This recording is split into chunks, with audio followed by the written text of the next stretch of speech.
আসসালামু আলাইকুম বন্ধুরা, কেমন আছেন? আশা করি অনেক অনেক বেশি ভালো আছেন। বন্ধুরা, চলে আসলাম ঢাকা শ্যামবাজার পাইকারি আড়তে। দর্শক, আজকের বাজারে পেঁয়াজ, রসুন, আলু, আদা কেমন দামে বেচা বিক্রি চলছে দর্শক জানিয়ে দেওয়ার চেষ্টা করব। দর্শক, চ্যানেলটি যদি নতুন হয়ে থাকে এটা সাবস্ক্রাইব করে অন করে রাখবেন এরকম নতুন নতুন ভিডিও দেখার জন্য। আসসালামু আলাইকুম। ওয়ালাইকুম আসসালাম। কেমন আছেন? ভালো আছি। বর্তমানে আপনার বেচা বিক্রি চলছে কেমন? বাস আমি ধরেন 2 দিন একটু পরে বাজার আর কি চলেছে। কালকে চলেছে 42-43, আজকে 46-45 এরকম চলতেছে। আচ্ছা, আজকে বাড়ছে না? আজকে একটু বাড়িছে। আজকে তো বাজারে বাড়ছে।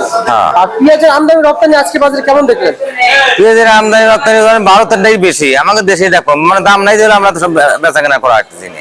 আমাকে তো লস। আপনাদের লস? হ্যাঁ। আর তারপর ভারতের আসলে কি হবে? আপনাদের ক্ষতি হবে? আমাদের ক্ষতি। আচ্ছা, ভারতীয় এলসি পেঁয়াজ বাংলাদেশের বাজারে এখন নাই না।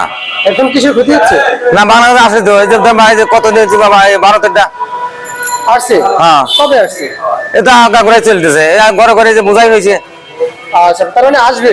আসবে। হ্যাঁ। তেল দাম কি প্রতিনিয়ত বাড়তেছে নাকি এই যে 2 দিনে একটু আর কি বাজার চলছে, 1-2 দিন চলতে আছে। আচ্ছা, আজকে যে হাইব্রিড জাতের পেঁয়াজ গুলো সেগুলো কেমন দাম যাচ্ছে?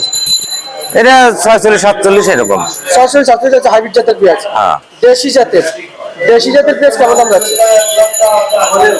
দেশিটা ধরেন যে হাইব্রিডে 1 টাকা বেশি আর কি। কত?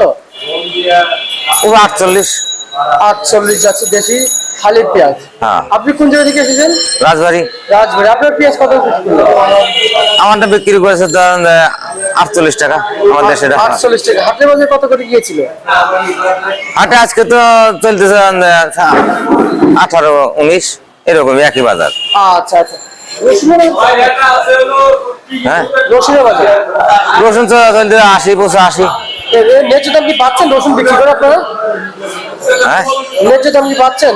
না না, ন্যায্য দাম পাইতেছি না তো। পেঁয়াজ বিক্রি কি ন্যায্য দাম? না, ন্যায্য দাম পাইতেছি না। আমাদের পিজির ভিতরে যে খরচ হয়েছে কিনা এর অর্ধেক টাকা আমরা পাইতেছি না। আচ্ছা, কিসের কত হলে কিনে কত যাচ্ছে পেঁয়াজে? আমাদের 3000 লিবার কেজি জ্বর আমাকে কৃষক একটু বাঁচছে। আচ্ছা আচ্ছা আচ্ছা। সরকার থেকে কোনো সুবিধা পেয়েছে এবছর কৃষক? এবছর সুবিধা পাই না, এবছর লস জমা করে। লস? হ্যাঁ। আচ্ছা, ঠিক আছে, ধন্যবাদ আপনাকে। এই ছিল আমার কাছে সর্বোচ্চ।